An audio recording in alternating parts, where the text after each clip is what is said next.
അയ്യപ്പൻ എൻ്റെ മൂത്ത സഹോദരനാണെന്നാണ് ഇപ്പോൾ നമ്മുടെ സുരേഷ് ഗോപി MP കേന്ദ്രമന്ത്രിയൊക്കെ പറഞ്ഞിരിക്കുന്നത്. ഞാൻ ചോദിക്കുന്ന ഒറ്റ കാര്യമുള്ളൂ മാഷെ. ഇദ്ദേഹത്തെക്കുറിച്ച് ആസ് എ ഹ്യൂമൻ ബീയിങ് ഒരുപക്ഷെ നല്ല മനുഷ്യനായിരിക്കാം.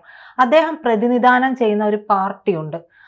ആ പാർട്ടിക്ക് മുന്നോട്ട് വയ്ക്കുന്ന ചില ആശയങ്ങളുണ്ട്. ആ ആശയങ്ങളോട് പൊരുത്തപ്പെട്ട് പോകുന്നതാണോ ഇടയ്ക്കിടയ്ക്ക് സുരേഷ് ഗോപി പറയുന്ന ഇത്തരത്തിലുള്ള കാര്യങ്ങൾ?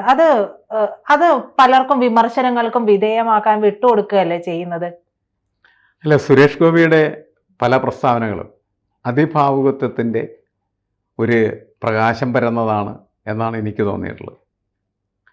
അതൊക്കെ ഗൗരവമായി പഠിച്ച് പറയുന്ന പ്രസ്താവനകളായിട്ട് നമ്മൾ പരിഗണിക്കേണ്ടതില്ല. പക്ഷേ ഒരാൾ MP ആവുകയും അതോടൊപ്പം തന്നെ കേന്ദ്രമന്ത്രിയാവുകയൊക്കെ ചെയ്യുമ്പോൾ അദ്ദേഹത്തിൻ്റെ സ്ഥാനം എന്ന് പറയുന്നത് അതിനനുസരിച്ച് പാകപ്പെടുത്താനായിട്ടുള്ള ബാധ്യതയും ഉത്തരവാദിത്വവും സുരേഷ് ഗോപിക്കുണ്ട്. അത് പക്ഷേ സുരേഷ് ഗോപി പാലിക്കുന്നില്ല. സിനിമയിൽ അദ്ദേഹം ജീവിച്ച കാലഘട്ടങ്ങളിൽ അദ്ദേഹം നടത്തിയ പ്രസ്താവനകളും പ്രഖ്യാപനങ്ങളും ഒക്കെ അദ്ദേഹത്തെ ആ കഥാപാത്രങ്ങളുമായിട്ട് താതാത്മ്യം പ്രാപിപ്പിച്ചിട്ടുണ്ട്. അപ്പോൾ അതേപോലെ ഏതോ കഥാപാത്രമായി താൻ മാറി എന്ന നിലക്കാണ് അദ്ദേഹത്തിൻ്റെ പല പ്രസ്താവനകളും വരുന്നത്. കുറേ കാലങ്ങൾക്ക് മുമ്പാണ് അദ്ദേഹം പറഞ്ഞത്, അടുത്ത ജന്മത്തിൽ എനിക്ക് ഒരു ബ്രാഹ്മണനായി, പൂണൂലിട്ടൊരു ബ്രാഹ്മണനായി ജനിക്കണം എന്ന പ്രസ്താവന നടത്തിയത്. സിനിമയിൽ കൊള്ളാവുന്ന പ്രസ്താവനയാണ്, പക്ഷേ സമൂഹത്തിലും രാഷ്ട്രീയ നേതാവിനും കൊള്ളാവുന്ന പ്രസ്താവനയല്ല അത്. അതുപോലെ തന്നെയാണ് ഇപ്പോൾ അദ്ദേഹം നടത്തിയ പ്രസ്താവനയുടെ ഗൗരവം അദ്ദേഹത്തിന് അറിയാൻ പാടുണ്ടോ എന്ന് എനിക്ക് ബോധ്യപ്പെട്ടിട്ടില്ല. കാരണം അദ്ദേഹം പറഞ്ഞ വാചകം ഇതാണ്: അയ്യപ്പൻ ഒരു മനുഷ്യനാണ്, അദ്ദേഹം എൻ്റെ ജ്യേഷ്ഠ സഹോദരനാണ്, ജ്യേഷ്ഠ സഹോദരന് തുല്യനാണ്. ജ്യേഷ്ഠ സഹോദരനാണോ എന്നല്ല, ജ്യേഷ്ഠ സഹോദരന് തുല്യനാണ് എന്നാണ് പറഞ്ഞത്. എന്താണ് ഈ പറഞ്ഞ വാക്കിൻ്റെ ഇമ്പാക്റ്റ്? അത് ഉണ്ടാക്കുന്ന പ്രശ്നം എന്താണ്?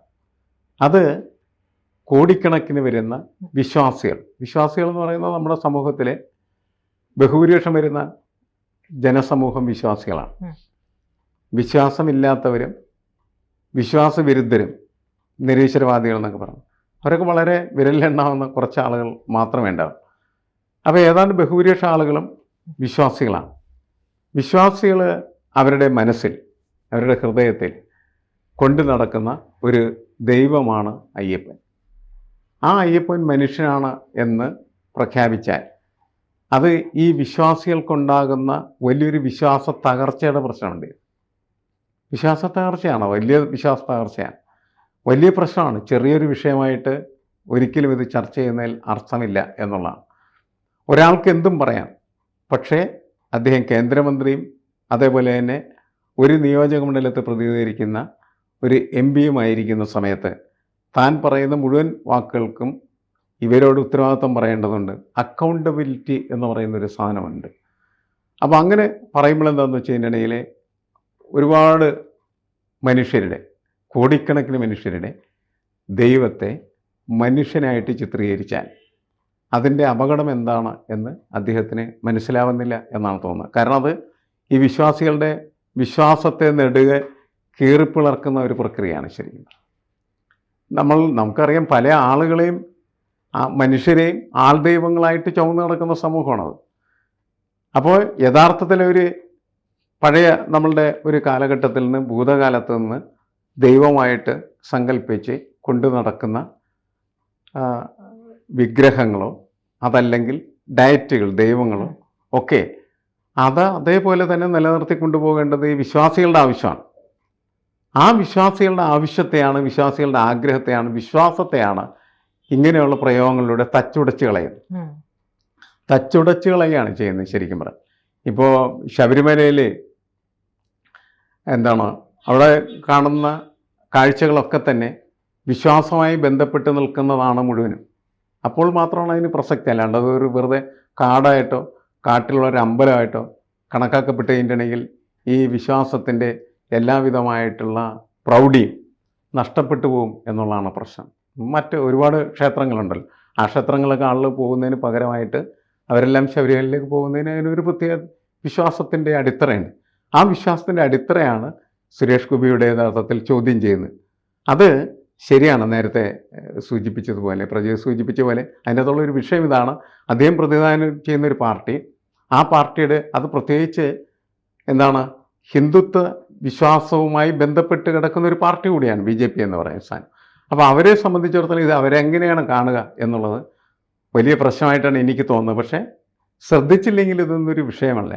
പക്ഷെ നമ്മുടെ ഈ സാമൂഹ്യ മാധ്യമങ്ങൾ നിരന്തരമായിട്ട് ഇതെല്ലാം എന്ത് ചെയ്തുകൊണ്ടിരിക്കുകയാണ്, ചർച്ച ചെയ്തുകൊണ്ടിരിക്കുകയാണ് ചെയ്യുന്നത്. അനുകൂലമായിട്ടും പ്രതികൂലമായിട്ടൊക്കെ ചർച്ച ചെയ്ത് ഇത് ചർച്ചയുടെ വലിയ വിസ്ഫോടനങ്ങൾ സൃഷ്ടിച്ചുകൊണ്ടിരിക്കുകയാണ് ചെയ്യുന്നത്.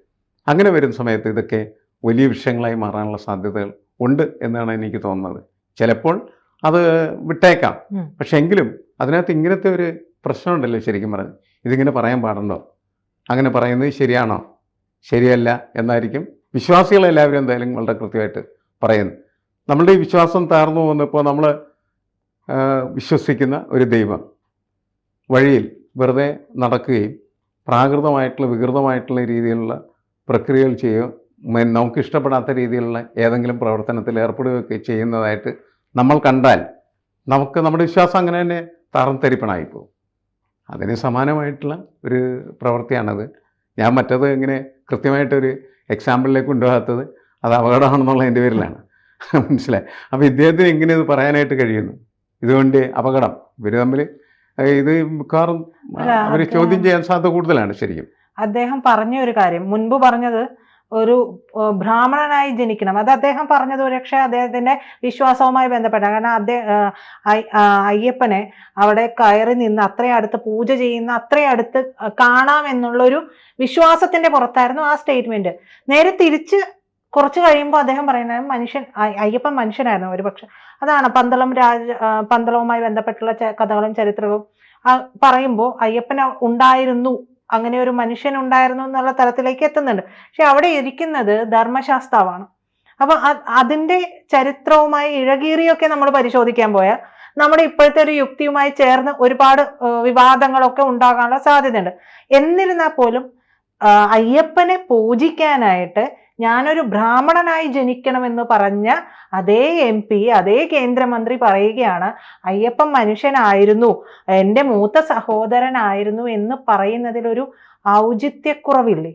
അതെ, ആ ഔചിത്യക്കുറവ് തിരിച്ചറിയപ്പെടാനുള്ള രണ്ടും പ്രശ്നമാണ്. കാരണം വെച്ചാൽ ഇപ്പോൾ അടുത്ത ജന്മത്തിൽ ഞാനൊരു ബ്രാഹ്മണനായി ജനിക്കുന്നത് അയ്യപ്പനെ അടുത്ത് നിന്ന് അയ്യപ്പനെ അറിയാനോ അയ്യപ്പൻ്റെ സാമീപ്യം എന്നിലേക്ക് സന്നിവേശിപ്പിക്കാനോ ആണെന്നൊക്കെ പറയുന്നത് വിശ്വാസതലത്തിൽ പറയാവുന്നൊരു കാര്യമാണ്.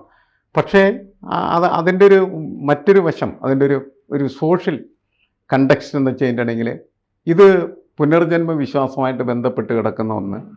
രണ്ട്, ഈ ബ്രാഹ്മണ്യം എന്ന് പറയുന്നത് ഒരു കാലത്ത് അംഗീകരിക്കപ്പെട്ടിരുന്നാണെങ്കിൽ പിൽക്കാലത്ത് അത് പിന്തള്ളപ്പെടുകയോ അല്ലെങ്കിൽ വേണ്ട എന്ന് തീരുമാനിക്കപ്പെടുക. കാരണം ചാതുർവർണ്ണ്യം അത് അംഗീകരിച്ച് മുന്നോട്ട് പോകാനായിട്ട് ഇന്നത്തെ സമൂഹത്തിന് സാധ്യമായ കാര്യമല്ല. കാരണം അന്ന് ചാതുർവർണ്ണ്യത്തിൻ്റെ കാലത്താണ് ചാതുർ എന്ന് വെച്ചാൽ 4ആയിട്ട് തിരിക്കുന്നതാണ് ചെയ്യുന്നത്. ഒന്ന് ബ്രാഹ്മണ്യം, പൗരോഹിത്യം, പുരോഹിതത്തിന് ദൈവമായിട്ട് വളരെ അടുത്ത ബന്ധമുണ്ട്. ആ അർത്ഥത്തിലാണ് സുരേഷ് ഗോപി പറഞ്ഞത് ഈ ദൈവത്തോട് അടുത്ത് നിൽക്കാൻ വേണ്ടിയിട്ട് എനിക്ക് അങ്ങനെ ആയിത്തീരണം. രണ്ടാമത്തെ ക്ഷത്രിയന്മാർ, മൂന്നാമത്തെ വൈശ്യന്മാർ, നാലാമത്തെ ശൂദ്രന്മാർ. അങ്ങനെ ഈ വർണ്ണവ്യവസ്ഥ എന്ന് പറയുന്നത് ശൂദ്രവിഭാഗത്തിൽപ്പെട്ട ആളുകളെ എന്നും അടിമകളായിട്ട് കണക്കാക്കി വെക്കുന്ന ഒരു സങ്കല്പമാണ്. ആ സങ്കല്പത്തെ അംഗീകരിക്കാനായിട്ട് ഇന്നത്തെ സമൂഹത്തിന് കഴിയില്ല. കാരണം ഇന്നത്തെ സമൂഹം ഒരു സമത്വ സമൂഹമാണ്. എല്ലാവരും മനുഷ്യരാണ്. മനുഷ്യരെല്ലാവരും ഒരേപോലെ കണക്കാക്കപ്പെടണം. അവരുടെ വ്യത്യാസം എന്ന് പറയുന്നത് ജാതിയുടെ പേരിൽ പോലും അംഗീകരിക്കാൻ തയ്യാറില്ലാത്തതായിട്ടുള്ളൊരു സമൂഹമാണ്. ജാതിയും മതവും ഒക്കെ വെച്ച് മനുഷ്യരെ വിഭജിക്കുന്നതിനെ അംഗീകരിക്കാത്തൊരു സമൂഹമാണ്. തൊഴിലിൻ്റെ അടിസ്ഥാനത്തിൽ മനുഷ്യരെ വിഭജിക്കുന്നതിനെ അംഗീകരിക്കാത്തൊരു സമൂഹമാണ്.